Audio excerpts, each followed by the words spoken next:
कुछ लोग जो इंडिया के दुश्मन होते हैं वो ये सोचते हैं कि इंडिया वीक है, या ये वीकनेस है इसलिए हम रिएक्ट नहीं करते हैं। बड़े सारे ऐसे मूर्ख लोग ऐसे हैं, जर्मन देशभक्त टाइप के, जो चुप क्यों, क्योंकि एक्शन चल रहा है। और इसे मैं आपको समझाऊंगा। अमेरिका ने यूनुस को वार्निंग दे दी है। बिल्कुल, मतलब बहुत सिंपल है। दिल्ली ने अमेरिका को कह दिया कि देखो भाई वॉशिंगटन, जो करना है वो कर लो, अब जो करना है वो कर लो। तू इसे लाया था, हम इसे ठोकेंगे। इसने सारी रेड लाइंस क्रॉस कर दी हैं। सो डिप्लोमेसी का टाइम हमारा ओवर हो चुका है। आर्मी के लेवल पे बात चल रही है, तुझे जितने कॉल करने हैं कर ले। उसी टाइम में देखिए, आप इंडिया कुछ नहीं कह रहा, अमेरिका कह रहा है यूनुस को, रशिया के अंबेसडर कह रहे हैं यूनुस को। बताता हूं कहानी। वीजा सेंटर्स क्लोज हो रहे हैं, आर्मी मूव इन कर रही है बॉर्डर पे, और मैं आपको बता रहा हूं ये सुधरे नहीं तो ये तोड़े जाएंगे और बेहिसाब टूटेंगे ये।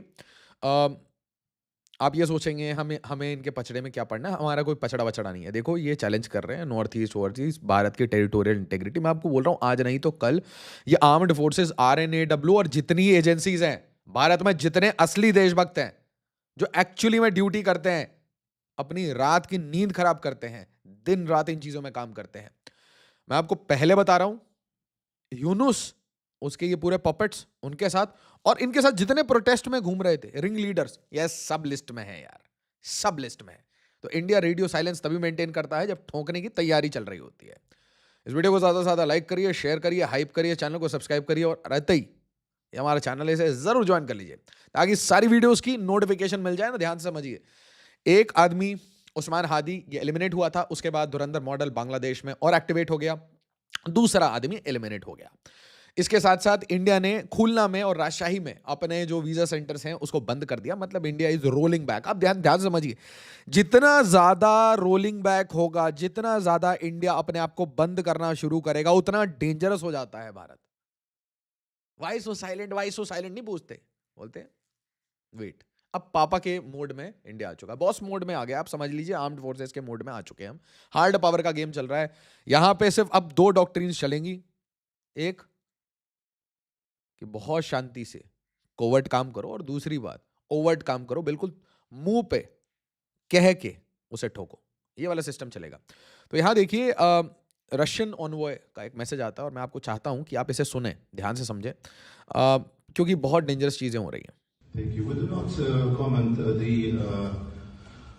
the specific relationship which has already been created between the two nations, Bangladesh and India.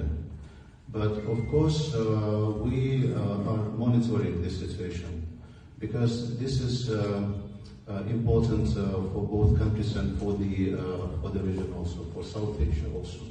This is the geopolitical aspects and implications which negatively will followed by any. तो अब जस्ट इमेजिन रशिया स्टेटमेंट ही क्यों देगा? Russia statement इसलिए दे रहा है क्योंकि यूनुस ये imagine करके बैठा है कि आज भी वही गोरा पावर में है जो गोरा इसे लेके आया था, बट वो गोरे पावर से निकल चुके हैं। वो बहुत कोशिश कर रहे हैं यूनुस को सपोर्ट करने की, नहीं कर सकते। आज पाकिस्तान को मई में हम फोड़ फाड़ चुके हैं। इतनी हालत खराब है कि वो कह रहा था डिवाइन इंटरवेंशन, आसिम मुनीर कहता था डिवाइन इंटरवेंशन हुआ है। ऊपर से ब्रह्मोस को डिवाइन इंटरवेंशन कह रहा था। फटे हैं उनके एयरबेसेस, ठीक है, so much so they are repairing. ये रहीम यार खान, नूर खान, ये सब कुछ क्या हो रहा है? रिपेयर हो रहा है बाबा। जो ठोकते हैं तो आप अपनी कंट्री को रिपेयर करते करते आपके 20 साल निकल जाएंगे, ठीक है। वैसे कंट्री का शेप चेंज हो जाएगा, नेम चेंज हो जाएगा, बांग्लादेश से बांग्ला गेट, हर जगह से काट दिए जाओगे। क्या पता भाई आपका पूरा कोस्ट लाइन ले लिया जाए। तो आपको समझ नहीं आ रहा आप किससे पंगा ले रहे हो। आपको मोनाको बना देंगे, ठीक है, विदाउट द मनी। उसके बाद Bangladesh polls on February 12 will go ahead, Mohammad Yunus tells US envoy as UN flags violence. तो ध्यान से समझो, यूनाइटेड नेशन और पूरी दुनिया में थू थू हो रही है, थू थू। जानते हो किस बात की?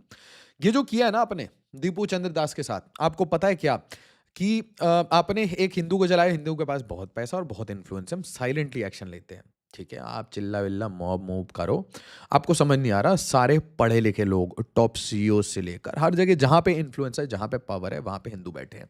आप ये चीज कितना भी इग्नोर करो। उसके बाद आप ये भूल गए कि यार जो आइडियोलॉजी आप चला रहे हो यहाँ पे बांग्लादेश में, वो हमास की आइडियोलॉजी। और आपको पता है जब भी आप हमास की आइडियोलॉजी चलाते हो तो आपके अगेंस्ट कौन रहता है? इजराइल। इजराइल को कोई मतलब नहीं है किसी कंट्री से।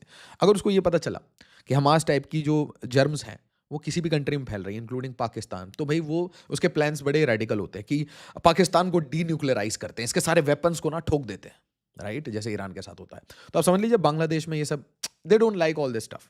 बड़ी सिंपल सी बात है। तो आप रडार में हो, आपने हिंदू को जलाया तो आप हिंदुओं के रडार में हो, आप इंडिया को आप चिकन नेक और सिलीगुड़ी कर रहे हो तो आप आर्म्ड फोर्सेस पूरे भारत के रडार पे हो। उसके बाद आपने क्या कर रहे हो, ये सब जो बना रहे हो ना, आप जो तंजीमें बना रहे हो, ये बेसिकली आप पाकिस्तान मॉडल पे जा रहे हो, तो आप इसराइल के भी बिल्कुल रेडार पे हो। गोरों में कुछ लोग आपको थोड़ा ह्यूमन राइट और लेफ्ट ओरिएंटेड जितने हैं, यूट्यूब पे भी देख लीजिए, जर्मन देशभक्त, ये लेफ्ट ओरिएंटेड लूनेटिक्स हैं, पता नहीं क्यों सपोर्ट करते हैं मोहम्मद यूनुस को। और आज बोल रहा है, आपको एक स्टेटमेंट दिखाता हूँ, वो स्टेटमेंट सुनना बहुत ज़रूरी है आपके लिए। ये जो स्टेटमेंट है, ये इनके रशिया की वार्निंग आने के बाद आप देखिए स्टेटमेंट आता है इनके इंटरिम जो गवर्नमेंट है यूनुस की, उसके फौरन जो एडवाइजर है उसका स्टेटमेंट सुनिए, उसके बाद मैं बताता हूँ कि भाई ये जर्मन देशभक्त का मॉडल क्या है। একজন বাংলাদেশী নাগরিক নৃশংসভাবে খুন হয়েছে। এটার সাথে মাইনরিটিজের নিরাপত্তাকে একসাথে করে ফেলার কোনো কোনো মানে হয় না। তিনি বাংলাদেশের নাগরিক। इसको फटाफट समराइज करता हूँ। एसेंशियली क्या कह रहा है, ये कह रहा है कि भाई इंडिया कैसे बोल सकता है, इंडिया में तो खुद माइनॉरिटी सेफ नहीं है। तो वही सैड पुरानी सी घिसी पिटी राग। मतलब तू ये कह रहा है कि तूने चोरी की है और तेरा लॉजिक ये है कि देख हमने चोरी की है और इंडिया में भी तो प्रॉब्लम है। हाँ पे इंडिया में भी तो प्रॉब्लम है, पर बाबा तू समझ नहीं रहा। साइज देख के बात कर। दूसरी बात, इसकी स्टेटमेंट्स को यूज करके क्या मैं इंडिया से क्वेश्चन पूछूंगा, इंडिया वाई सो साइलेंट, आपने एक्शन क्यों नहीं लिया? नो बेटा, पापा अलग तरीके से बिहेव करते हैं, बच्चे अलग तरीके से बिहेव करते हैं, पोते अलग तरीके से बिहेव करते हैं। Papa has a big size, moves a little slow, और फिर what to deploy, when to deploy, ये तो भाई इंडिया की अपनी खुद की चॉइस है ना, ये तो यूट्यूबर्स नहीं डिसाइड करेंगे। एंड दैट टू इलिटरेट जो टेलीप्रॉम्प्टर पढ़ने वाले हैं। Bangladesh to stick to election timeline. मुझे आप बताओ सर्जे लावरोव, ये एक साइड से आप कभी ये मैसेज एक साइड में सर्जे लावरोव से आ रहा है, रशिया की फॉरेन मिनिस्ट्री से आ रहा है, और दूसरी साइड सर्जे गोर से आ रहा है। दो साइड से क्लियर मैसेज है आपके लिए। एम्बेसडर जब बोलते हैं तो आपको क्या लगता है कौन बोल रहा है? Who is telling? It is Vladimir Putin and his foreign ministry talking. और यहां पे ऑपोजिट साइड में क्या हो रहा है? ऑपोजिट साइड में इनकी खुद की फॉरेन मिनिस्ट्री बात कर रही है।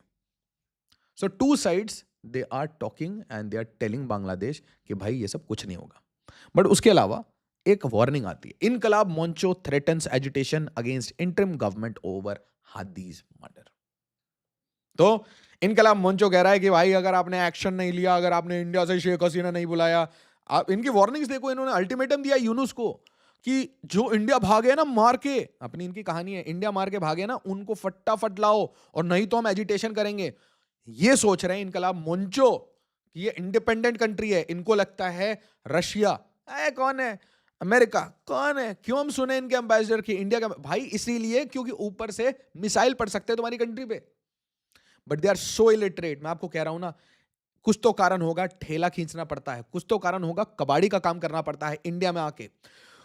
और इंडिया ने अभी, मैं आपको बोल रहा हूं, अभी तक वार्निंग छोड़ी, अगर इंडिया अभी 2 लाख लोग भेज देना फटाफट एक हफ्ते में, सारी सेटिंग इनकी चेंज हो जाएगी।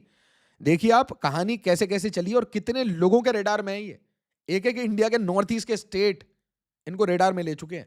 ना लोग बांग्लादेश को पसंद कर रहे हैं, ना बांग्लादेशी को पसंद कर रहे हैं, उसके ऊपर से इंडिया में बैठ के लोग बांग्लादेशी इंटरिम गवर्नमेंट जो कि अनइलेक्टेड है, बिना वोट के आई हुई है, उसके फॉरेन मिनिस्ट्री के स्टेटमेंट्स को रीआइट्रेट करके इंडिया से पूछ रहे हैं कि इंडिया में मुस्लिम क्या खतरे में है, इंडिया में माइनॉरिटीज कैसे हैं। शर्म आनी चाहिए, इतने अनपढ़ हो, दोबारा से जाके एनसीईआरटी पढ़ना शुरू करे यार। ऐसे लोगों को मैं बता रहा हूं, आपको रिगोरस ट्रेनिंग देके प्रीलिम्स की प्रिपरेशन करा दूं मैं कि भाई तुम्हारी एनसीईआरटी कराओ, घुटने में बैठ के पढ़ो चुपचाप।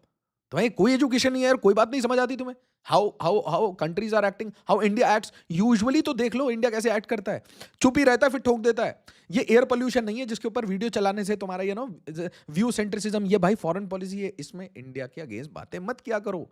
इट अफेक्ट्स, भाई ये नैरेटिव बिल्ड